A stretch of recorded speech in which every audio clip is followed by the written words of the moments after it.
warahmatullahi wabarakatuh. Asyhadu an la ilaha illallah wa asyhadu anna Muhammadar Rasulullah. Allahumma sholli ala sayyidina Muhammadin wa ala alihi wa sahbihi wa sallam. Asyhadu an la ilaha illallah wa asyhadu anna Muhammadar Rasulullah. Allahumma sholli ala sayyidina Muhammadin wa ala alihi wa sahbihi wa sallam. Asyhadu an la ilaha illallah wa asyhadu anna Muhammadar Rasulullah. Allahumma sholli ala sayyidina Muhammadin wa ala alihi wa sahbihi wa sallim. Astaghfirullahal azim, la haula wa la quwwata illa billahil aliyyil azim. Alhamdulillahi rabbil alamin. Allahumma sholli ala sayyidina Muhammad. Salawat tetap tercurah limpahkan kepada baginda Rasulullah sallallahu alaihi wasallam. Semoga dengan bacaan Allahumma sholli ala sayyidina Muhammad kita mendapatkan syafaatnya nanti di yaumil akhir. Amin amin ya rabbal alamin. Akhlak yang terlahir dari rukun iman. Kalau rukun Islam itu sebagai struktur bangunan dari luar, rukun iman adalah struktur bangunan dari dalam atau dari batin. Yang pertama itu. Kemudian yang kedua, rukun Islam merupakan pengakuan dan penyaksian dalam gerak lahir. Rekamannya adalah rekaman gerak lahir. Sedangkan rukun iman, penyaksian dan pengakuannya adalah rekaman batin. Yang ketiga, rukun Islam menunjukkan tempat kedudukan atau koordinasi di dunia sebagai saksi dunia. Sedangkan rukun iman, tempat kedudukannya adalah di langit sebagai saksi langit. Artinya seperti ini, ketika kita mengucapkan dua kalimat syahadat, itu asyhadu an la ilaha illallah wa asyhadu anna Muhammadar Rasulullah, itu adalah lahirnya. Tetapi di dalam batin kita, bahwa ketika asyhadu an la ilaha illallah seperti yang kemarin saya terangkan itu adalah bagaimana pengakuan kita, penyaksian kita terhadap Allah Subhanahu wa taala dan Nabi Muhammad sebagai rasulnya ada di dalam hati kita. Nah, kemudian dari kedua itu, kalau yang berbentuknya rukun Islam itu semua yang kita lakukan seperti sholat kita, kemudian puasa kita, zakat kita, itu adalah melakukannya adalah koordinasi di lahir atau di dunia. Nah, sedangkan nanti semuanya itu akan bisa dilihat dari koordinasi atau saksi di langit. Nah, itulah penyaksian nanti itu adalah setelah atau pasca.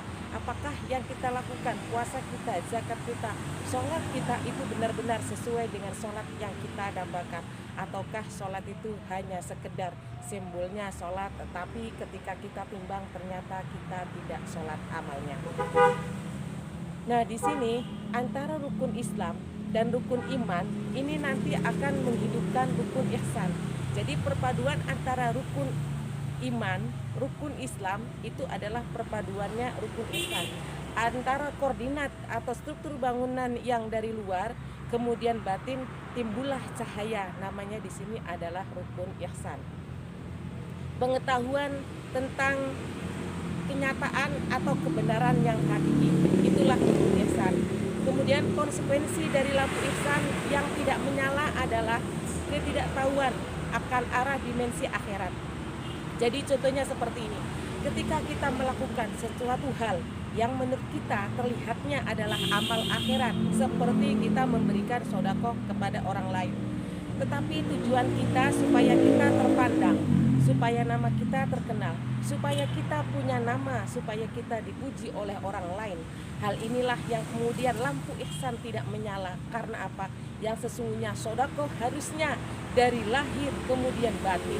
Perpaduan itu muncul menjadi ihsan, ternyata tidak. Karena apa? Embel-embelnya kita ingin dipuji. Maka lampu ihsan tadi tidak akan terlihat. Kemudian energi amal sebanyak apapun hanya akan berubah menjadi kebahagiaan duniawi, hanya dikenal atau dipuji oleh penduduk dunia. Jadi tadi, kalau tadi sodakohnya hanya ingin dipuji, ya maka yang didapatkan adalah pujian itu. Kalau sodakohnya itu hanya ingin terkenal di dunia, maka ya yang didapatkan itu. Artinya apa? Tergantung pada niat kita. Supaya apa? Amal yang kelihatannya duniawi bisa menjadi akhirat. Namun kalau kita salah niatnya, amal yang terlihatnya akhirat bahkan bisa menjadi berbalik duniawi. Inilah perpaduan antara iman dan Islam, kemudian sehingga muncul sebagai lampu ihsan. Ihsan adalah kebenaran yang hakiki tadi. Rukun iman di sini saya balik menerangkannya dari yang keenam dulu, kemudian yang pertama. Jadi strukturnya saya balik yang keenam. Yang keenam ini saya buat adalah yang pertama, yaitu percaya kepada qada dan qadar, pada ketetapan, pada takdir yang telah ditentukan oleh Allah Subhanahu wa Ta'ala. Apa sih yang timbul dari kita percaya terhadap qada dan qadar? Yang pertama yaitu merasa tidak tahu tentang baik dan buruk. Kita memang tidak tahu baik dan buruk. Menurut kita, pandangan mata kita seakan-akan si A itu baik, ternyata di dalamnya tidak baik. Seakan-akan si A itu tidak baik, malah justru dia lebih baik daripada kita. Kemudian yang kedua, yang Allah berikan adalah yang terbaik. Kita harus meyakini apapun yang diberikan oleh Allah, walaupun tidak sesuai dengan apa yang kita harapkan, itulah sebenarnya yang sesuai dengan kebutuhan kita, yang memang harus kita gunakan, yang memang harus kita lakukan. Karena apa? Karena keinginan inilah yang kemudian merubah kita bahwa itu adalah tidak sesuai. Padahal Allah memberikan kebutuhan, Allah memberikan rahmat terhadap apa yang dibutuhkan oleh manusia. Maka harus yakin bahwa yang diberikan oleh Allah adalah yang terbaik untuk makhluknya. Yang ketiga, bersyukur atas rahmat Allah.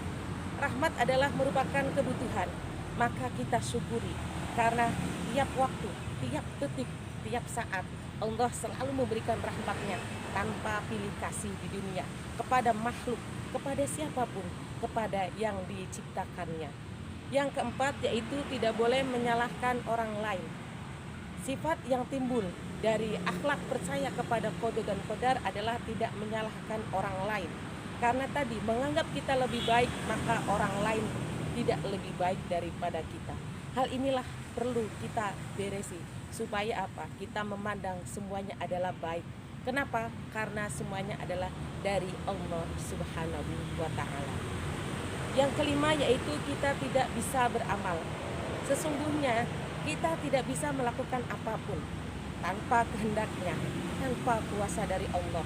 Apapun yang kita lakukan semuanya adalah ridho dari Allah Subhanahu wa Ta'ala. Maka kita bisa beramal itu karena Allah Subhanahu wa Ta'ala. Yang terakhir yaitu ikhlas terhadap ketentuan Allah. Ini yang perlu digarisbawahi. Sering kita merasa kesal, sering kita merasa kecewa, sering kita merasa sedih karena apa yang diberikan oleh Allah seakan-akan tidak sesuai dengan apa yang kita inginkan. Maka kita harus ikhlas terhadap apa yang sudah diberikan atau apa yang sudah ditentukan oleh Allah. Yang perlu digarisbawahi, semuanya adalah rahmat dan rahmat adalah kebutuhan. Dan kalau kebutuhan itu adalah pilihan yang diberikan Allah yang terbaik buat makhluknya. Yang kedua yaitu akhlak yang muncul dari rukun iman, percaya kepada hari akhir. Yang pertama, tujuan kita hanya akhirat, Allah dan Rasulnya, bukan dunia. Ketika kemarin saya menerangkan tentang rukun Islam, bahwa ada perjanjian, ada kesaksian kita sebelum lahir. Itulah tujuan kita, yaitu hanya Allah. Maka di sini tujuan yang kita lakukan nanti di dunia ini sekarang ini adalah untuk bekal nanti di akhirat. Maka tujuan akhirat adalah Allah Subhanahu wa Ta'ala. Kita terlahir menyaksikan Allah dan kita terlahir percaya dengan Rasulullah, maka nanti kita kembali juga tujuannya adalah bertemu dengan Allah dan Rasulnya. Yang kedua, yakin akhirat itu ada, alam kubur itu ada, padang mahsyar ada, sirat ada, hisab ada, surga dan neraka itu ada.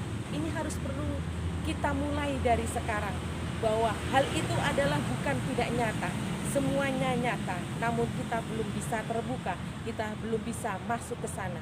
untuk bisa masuk ke sana, jangan menunggu nanti di akhirat. Tapi bagaimana perjalanan dunia ini sudah kita tapaki. Sirat itu seperti apa? Mahsyar itu seperti apa? Surga dan neraka seperti apa? Sudah kita kenal sejak di dunia, agar nanti di akhirat kita tidak disuruh belajar dari awal. Artinya kita tidak kaget bahwa semua itu memang sudah ada.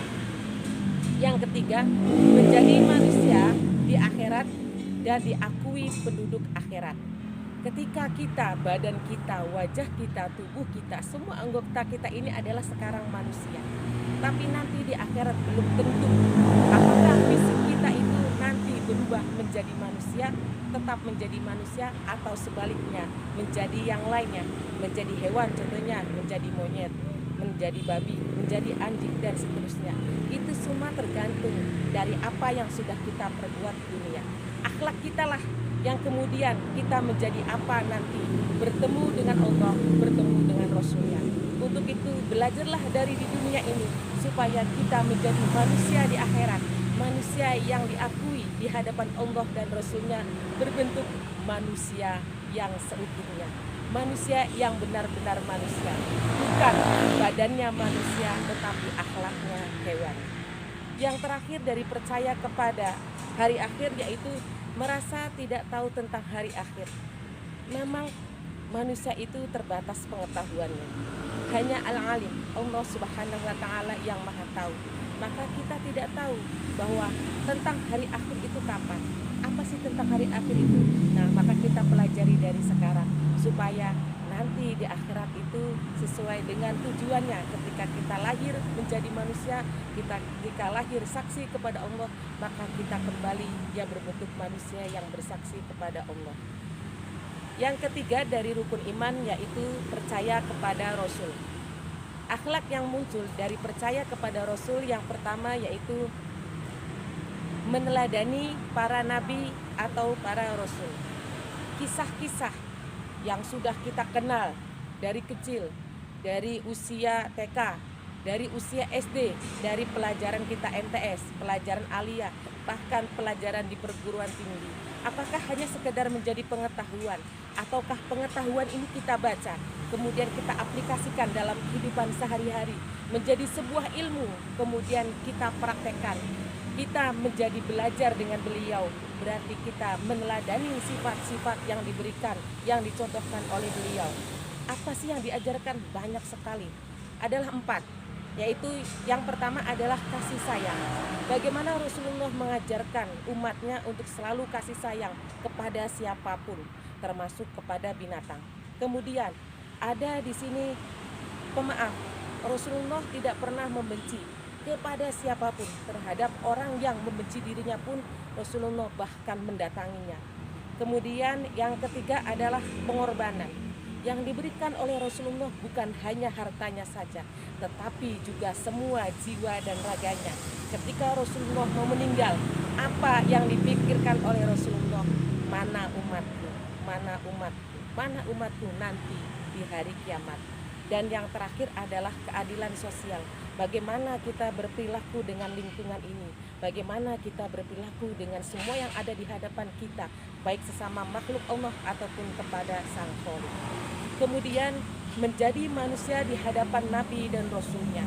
Tentunya kalau kita sudah menjadi manusia di hadapan Nabi dan Rasulnya, insya Allah kita pun akan menjadi manusia di hadapan Allah.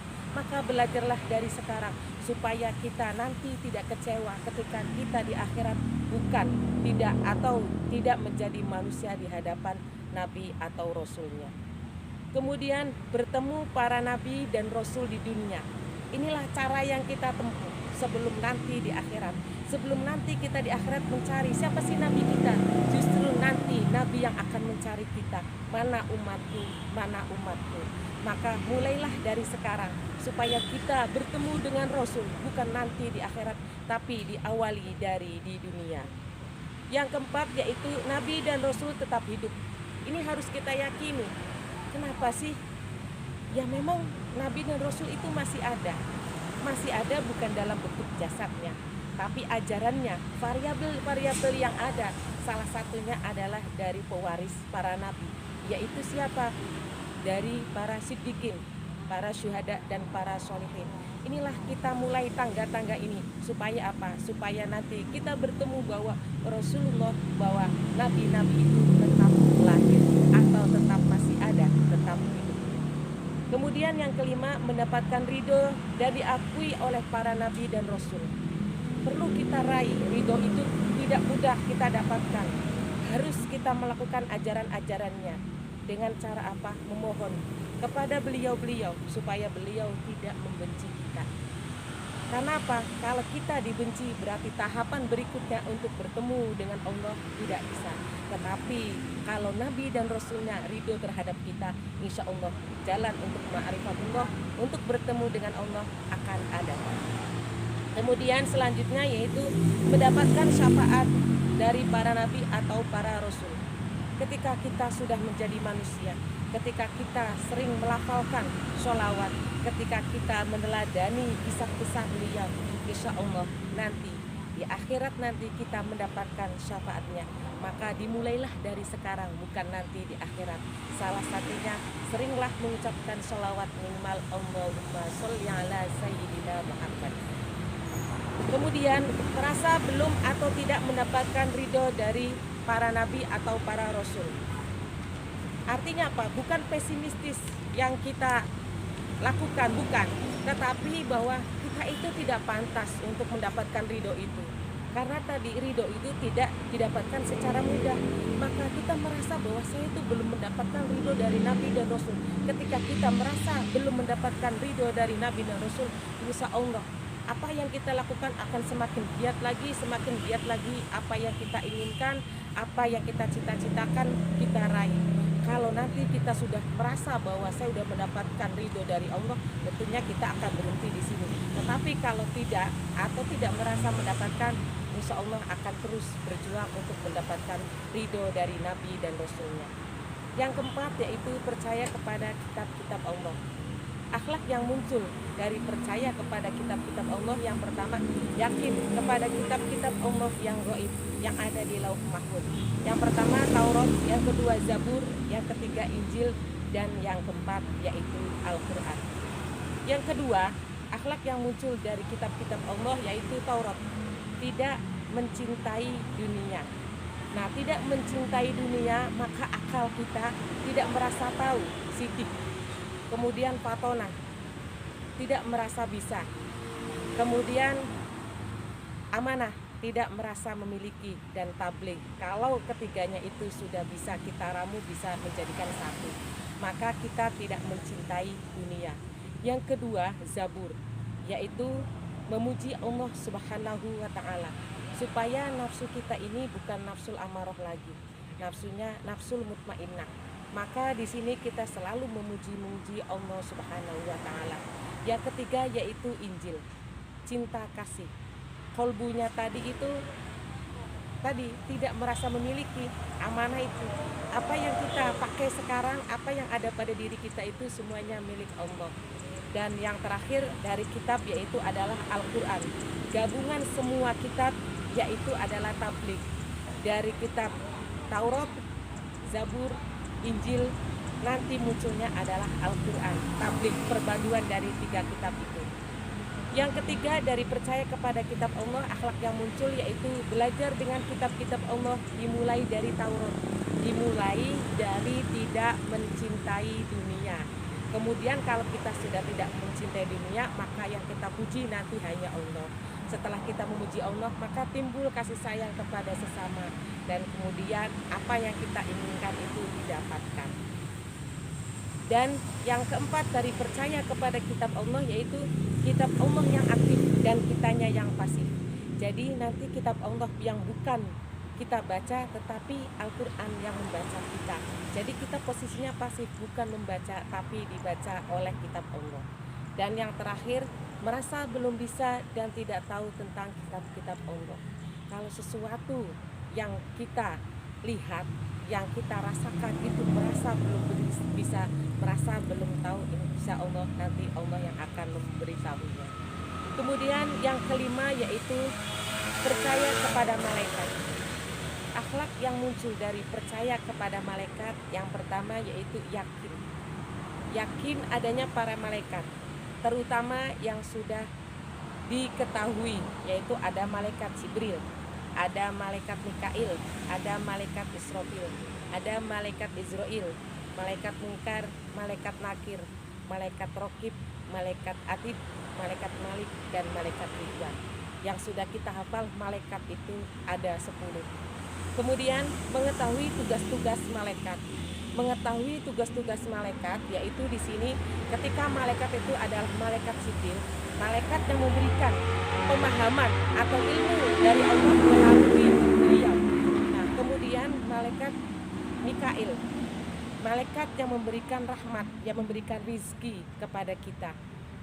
Kemudian Israfil yang sering memperingatkan kita tentang kiamat-kiamat kecil ini, tentang bencana-bencana yang terjadi sekarang ini, yang tentunya kalian sudah hafal. Apa sih fungsinya malaikat Israel? Ya, yang mencabut nyawa dan seterusnya. Itulah harus kita pahami tentang fungsi-fungsi atau apa yang dilakukan oleh malaikat yang 10 yang sudah saya sebutkan. Kemudian yang ketiga, bersyukur atas malaikat yang memberikan kita. Jadi ketika kita mau belajar, maka berilah Fatihah kepada malaikat Jibril. Jangan lupa, melalui beliaulah sehingga kita bisa paham. Jangan dikira pemahaman itu langsung kita dapatkan. Ada malaikat yang berperan di sini, yaitu malaikat Jibril. Kemudian membaca Al-Quran, tidak pernah Fatihah kepada malaikat Jibril yang membawa Al-Quran. Sering kita lupakan, langsung saja kita membaca Al-Quran. Padahal ada beliaulah yang memberikan wahyu kepada Nabi Muhammad, yaitu jangan lupa sebelum membaca Al-Quran, bacalah Fatihah buat beliau, yaitu malaikat Jibril. Kemudian mendapatkan atau rahmat Allah, tidak pernah memberikan Fatihah kepada siapa? Kepada malaikat Mikail. Nah, ini yang kita lupakan. Harusnya kita selalu memberikan Fatihah kepada beliau. Kemudian selanjutnya memberikan Fatihah atau tawasul kepada malaikat Munkar dan Nakir, supaya dimudahkan dalam pertanyaannya nanti di kubur. Nah, ini pertanyaan saya, pernahkah kita memberikan Fatihah kepada beliau? Yang saya rasa jarang sekali atau mungkin tidak pernah. Padahal kita tahu malaikat Munkar Nakir tugasnya adalah menanyakan apa yang kita lakukan. Bukankah kita merasa takut?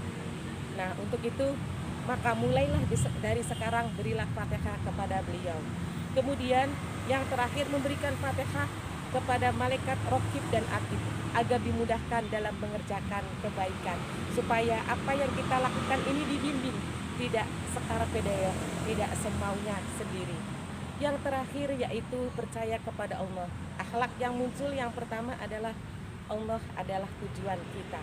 Karena kita lahir tadi, inna sholati wa nusuki wa mahyaya wa mati. Kita lahir sampai kita mati, tujuan kita hanya Allah Subhanahu wa ta'ala. Yang kedua, akhlak yang lahir yaitu memberikan yang terbaik bagi kita. Allah itu selalu memberikan yang terbaik bagi kita, memberikan rahmat sebagai kebutuhan kita. Maka harusnya kita berterima kasih kembali kepada Allah. Dengan apa? Dengan cara kita selalu menyebutnya, dengan cara kita selalu mengerjakannya atas semuanya Allah Subhanahu wa ta'ala. Walaupun Allah tidak membutuhkan jasa dari kita, Allah tidak membutuhkan balasan dari kita. Yang ketiga yaitu Allah memberikan rahmatnya setiap saat dan setiap waktu. Nih yang perlu dicatat, apa yang kita butuhkan? Oksigen, ya, kedipan mata, gerakan tangan. Andaikan tangan kita berdiri seperti ini, diam saja. Andaikan kaki kita berdiri, diam saja seperti ini, mungkin tentunya kita merasa lelah. Ternyata Allah memberikan nikmat itu luar biasa, memberikan rahmat itu luar biasa. Apa yang kita butuhkan setiap saat dan setiap waktu. Syukur kita kepada Allah, syukur itu bisa dimulai dengan lafaz alhamdulillah. Kemudian kita lakukan dengan perbuatan kita. Apa sih perbuatan syukur? Salah satunya adalah memberikan rezeki yang sudah ada pada diri kita, disodakokan, ditasarufkan kepada orang lain yang membutuhkan. Yang keempat yaitu mengenal Allah Subhanahu wa ta'ala. Kalau kita di dunia sudah mengenal Allah Subhanahu wa ta'ala, insya Allah nanti di akhirat kita juga kenal dengan Allah Subhanahu wa ta'ala. Yang terakhir, ikhlas dan sabar atas nikmat Allah. apapun yang diberikan itu semuanya adalah kehendaknya dan kebutuhan kita yang diberikan oleh Allah sebagai rahmat. Sekian saja dari saya. Semoga kalian bisa mengaplikasikan ilmu yang diberikan. Ihdinas siratal mustaqim wallahul muwaffiq ila aqwamit thoriq wal afu minkum. Wassalamualaikum warahmatullahi wabarakatuh.